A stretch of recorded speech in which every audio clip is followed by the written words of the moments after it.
उन्हाळा सुरू झाला आहे. आपण उन्हात मार्केटमधून घरी आलो, की आपल्याला काहीतरी थंड प्यावंसं वाटतं.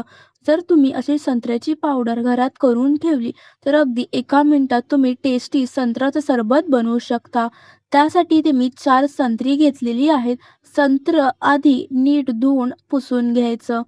आता पुढची प्रक्रिया पाहूया. संत्रीची साल काढून घ्यायची. साल काढत असताना ती अख्खी काढायची. का हे मी तुम्हाला पुढे सांगणारच आहे. आता या संत्रीच्या अशा फोडी करून घ्यायच्या आणि त्यावरचे पांढरे धागे असतात ते काढून घ्यायचे. धागे व्यवस्थितपणे सर्व जास्तीचे असतात ते काढायचे. संत्र्याचे धागे काढून झाले की आता त्यामधल्या बिया काढून घ्यायच्यात. अशा पद्धतीने तुम्ही बिया काढू शकता, पण कधी-कधी अशा पद्धतीने काढताना एखाद दुसरी बी त्यामध्ये राहून जाते. त्यामुळे बी कशी काढायची सहजरित्या ते मी तुम्हाला दाखवते. सहजरित्या संत्र्यामधल्या बिया काढण्यासाठी 2 अंगठ्याने अशा साली बाजूला करून घ्यायच्या आणि त्यातली बारीकच्या बारीक बी आपल्याला अगदी सहजपणे काढता येते. बी यासाठी काढायची कारण जर बी पावडरमध्ये राहिली तर पावडर नंतर कडू होते आणि संत्र्याचा रस पिताना कडू लागतो. त्यामुळे त्यातमधली प्रत्येक बी आपल्याला काढून घ्यायची आहे. अशाच पद्धतीने सर्व बी आपल्याला काढायच्या आहेत. मी तुम्हाला बी काढायची अजून एक पद्धत दाखवणार आहे. त्यासाठी संत्र जे आहे ते मधोमध अर्धं असं कापून घ्यायचं आणि इथे तुम्ही बघू शकता अशा पद्धतीने मी त्याच्या बिया काढून घेते. अशा पद्धतीने काढलात की आपल्याला साली देखील अगदी मोठ्या अख्ख्या मिळतील आणि बिया देखील पटापट काढता येतील. आता फोडी काढण्यासाठी तुम्ही अशा पद्धतीने संत्र खोलून घ्या आणि पटापट अगदी सहज तुम्ही फोडी देखील काढून घ्या. फोडी काढल्यानंतर देखील एकदा चेक करून घ्या, अजिबात त्यामध्ये बी नाही राहिली पाहिजे. इथे तुम्ही बघू शकता पटापट सर्व फोडी काढून घेतल्यात आणि अगदी अख्खी आपली साल आपल्याला मिळालेली आहे. अशीच साल आपल्याला हवी आहे. अशाच पद्धतीने बाकी सगळ्या संत्री देखील आपल्याला सोलून घ्यायच्यात. त्यामधल्या बिया काढून घ्यायच्यात आणि जास्तीचे धागे असतील तर ते देखील काढून घ्यायचे आहेत. इथे तुम्ही बघू शकता मी आता साली आणि संत्री वेगळी करून घेतली आहेत. एका पॅनमध्ये पाणी गरम करून घेतले. त्यावरती एक रिंग किंवा ताटली ठेवून घ्यायची. ताटली एका वेगळ्या सालीमध्ये काढून घ्यायच्या. ती ताटली यामध्ये ठेवून घ्यायची.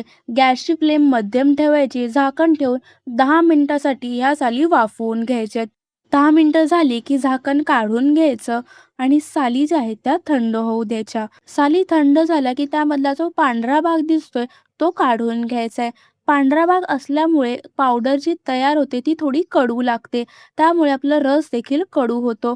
त्यामुळे हा पांढरा भाग आपल्याला काढायचा आहे. एक चमचा घ्यायचा आणि अलगद हाताने हा पांढरा भाग काढायचा आहे. आपल्याला फक्त बाहेरचा जो भाग आहे तो हवा आहे. या बाहेरच्या भागाने आपल्याला ते पौष्टिक देखील करता येतं आणि नैसर्गिक ऑरेंज रंग देखील येतो.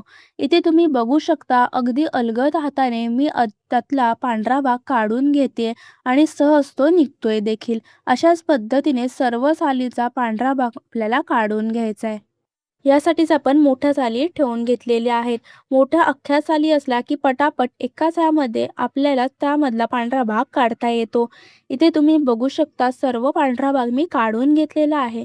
आता ह्या साली ज्या आहेत त्याच्या अजून बारीक बारीक फोडी करून घ्यायच्या आणि त्या एका मिक्सरमध्ये घालून घ्यायच्या. मिक्सरमध्ये घालताना असे तुकडे करून घ्यायचे जेणेकरून पटापट मिक्सरला ते फिरवलं जाईल. मिक्सरला अगदी बारीक हे फिरवून घ्यायचं, अजिबात जाडसर नाही राहिलं पाहिजे. मिक्सरमध्ये घालताना देखील मिक्सर अजिबात ओलसर नसावा. या पावडरला अजिबात पाण्याचा स्पर्श होता कामा नये. इथे मी मिक्सरला आता हे फिरवून घेते. तुम्ही बघू शकता अशा पद्धतीने हे मिक्सरला फिरवून घेतले. थोडंसं ओलसरच आहे. आता यामध्ये संत्र्याच्या फोडी आहेत त्या देखील घालून घ्यायच्यात आणि ताटात जो रस दिसतोय तो देखील घालून घ्यायचा आहे. मिक्सरला अगदी बारीक फिरवून घ्यायचं, अजिबात जाडसर नाही राहिलं पाहिजे. एकदम फाईन पेस्ट करून घ्यायची. साली आणि फोडी अगदी मिक्स झाल्या पाहिजेत. इथे तुम्ही बघू शकता मी मिक्सरला फिरवून घेतलंय. साली आणि फोडी एकजीव झालेल्या आहेत. आता हा गर एका चाळणीमध्ये घालून तो गाळून घ्यायचा आहे जेणेकरून त्यामधला जाडसर भाग असेल, नको असलेला चोथा असेल तो निघून जाईल. एक मोठी गाळणी घेतली आणि त्याखाली एक बाउल ठेवून घेतले. त्यामध्ये हा सर्व गर घालून घ्यायचा आहे आणि चमच्याच्या साहाय्याने दाबून दाबून आपल्याला सर्व इथे तुम्ही बघू शकता 2 मिनिटाच्या आतच आपला गर आणि चोथा वेगवेगळा झालेला आहे. हा जाडसर भाग आपल्याला नाही घ्यायचा आहे, तो टाकून द्यायचा आहे. मी वाटीने मापून घेतले. 1 वाटी गरसाठी मी 1.5 वाटी साखर घेतली. तुमचा संत्र जितपत गोड आहे त्यानुसार तुम्ही साखर कमी जास्त करू शकता. एका ताटामध्ये साखर घालून घ्यायची आणि त्यामध्ये गर मिक्स करून घ्यायचा आहे. साखर त्यामध्ये वितळून नाही घ्यायची. फक्त अलगद हाताने ती मिक्स करून घ्यायची. अजिबात जास्त ती वितळली नाही गेली पाहिजे. नाहीतर नंतर त्याचे कॅरेमल क्रिस्टल्स तयार होतील. त्यामुळे आपली पावडर व्यवस्थित बनणार नाही. त्यामुळे इथे मी साखरेमध्ये हा पल्प फक्त हलक्या हाताने मिक्स करून घेते. यामध्ये मी लिंबाचा रस देखील घालणार आहे. लिंबाचा रस घातला की छान ह्याला टँगी फ्लेवर येतो. चवीला देखील आणखी अप्रतिम होतं. तुम्हाला जर लिंबू नसेल आवडत, तुम्ही नाही घातलं, स्किप केला तरीसुद्धा चालेल. इथे तुम्ही बघू शकता अलगद हातावरती मी साखर मिक्स करून घेतली. अजिबात जास्त ती ढवळलेली वगैरे नाहीये. मी एकाच ताटात करून दाखवलंय, पण जर तुमच्याकडे मोठी-मोठी ताटं असतील, तर तुम्ही 2 वेगवेगळ्या ताटात देखील पातळ पसरून करू शकता. जी पावडर लवकर सुकून तयार होईल. पातळ पसरून एका ताटात किंवा ट्रेमध्ये तुम्ही हे सुकवू शकता.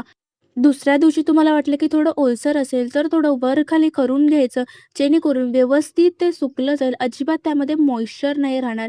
त्यामधलं सर्व मॉइश्चर निघून अगदी कोरडी पावडर तयार झालेली असली, की ती अगदी छान महिना ते 2 महिने आपल्याला अगदी सहज स्टोअर करता येते आणि हवं तेव्हा तुम्ही सरबत बनवून पिऊ शकता.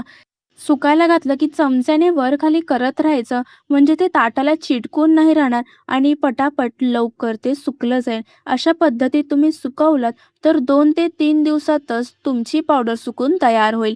इथे माझी पावडर देखील सुकलेली आहे. आता ती एका मिक्सरच्या भांड्यामध्ये काढून त्याची बारीक पावडर तयार करून घेते. मिक्सरला फिरवताना एकदम बारीक फिरवून घ्यायची, अजिबात ती जाडसर नाही राहिली पाहिजे. मिक्सरला फिरवताना मिक्सर चालू बंद करत पावडर तयार करून घ्यायची. इथे माझी पावडर तयार झालेली आहे. तयार पावडर हवाबंद डब्यामध्ये साठवून ठेवायची. जेव्हा सरबत पियायचं असेल तेव्हा फक्त 1 ते 2 चमचे पावडर पाण्यात मिसळा आणि तुमचं इन्स्टंट संत्र्याचं सरबत तयार. तुम्हाला हवं असल्यास तुम्ही बर्फाचे तुकडे देखील घालू शकता. छान थंडगार माठ्यातल्या पाण्यामध्ये ही पावडर मिक्स करून तुम्ही कोणाला दिलात तर कळणार देखील नाही की तुम्ही घरच्या घरी पावडर केलेली आहे. ही पावडर करताना अजिबात आपण यामध्ये citric acid, glucose powder, orange essence किंवा इतर कोणतेही आर्टिफिशियल कलरचा वापर नाही केलेला आहे. फक्त आणि फक्त संत्र्यापासूनच ही झटपट पावडर आपण तयार केलेली आहे. हे झटपट ताजेतवाने सरबत तुम्ही देखील घरच्या घरी करून थंडगार घरच्यांना सर्व्ह करू शकता.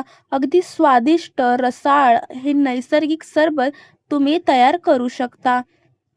हे नैसर्गिक, पौष्टिक, झटपट तयार होणारे उन्हाळ्यासाठी परफेक्ट असे रिफ्रेशिंग सरबत तुम्हाला कसे वाटले हे कमेंट करून नक्की सांगा. रेसिपी आवडली असल्यास व्हिडिओला एक लाईक नक्की करा.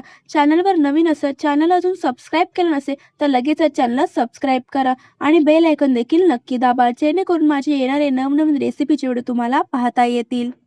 भेटूया पुन्हा अशाच एका नवीन रेसिपीसोबत नवीन व्हिडिओमध्ये.